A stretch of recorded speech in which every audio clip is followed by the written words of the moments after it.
Hindi mo na rin ba magamit ang side button ng inyong mga cellphone?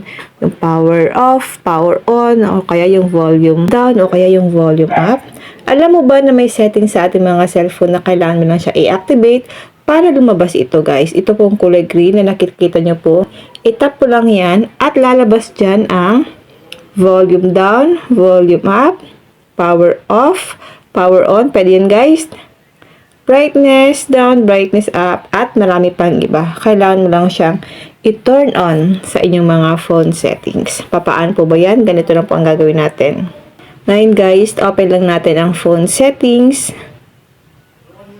Ang gamit ko po ay Oppo. Click additional settings. I-tap lang natin dito ang accessibility. I-check nyo po guys kung meron po kayong ganitong feature sa inyong mga phone. Kasi po, iba-iba po kasi guys ang settings ng ating mga cellphone. Pwede pong wala kayong ganitong features o kaya meron. No? Tap lang natin ang accessibility menu.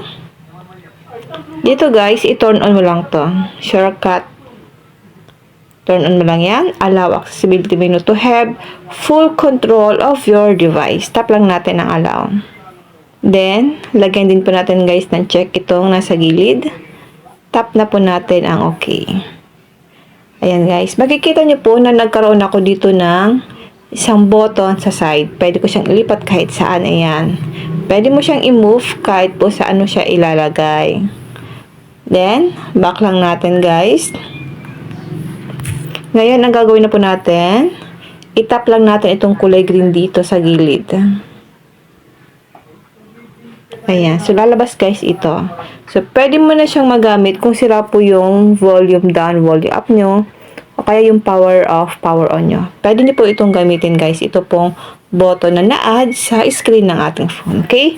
Yun lang guys. Sana po may natutunan kayo sa aking video. Huwag nyo lang pong kalimutan na i-follow ako at i-share ang ating video para malaman din po ng iba kung paano po i-activate itong button sa side ng ating mga cellphone. And now, thank you for watching.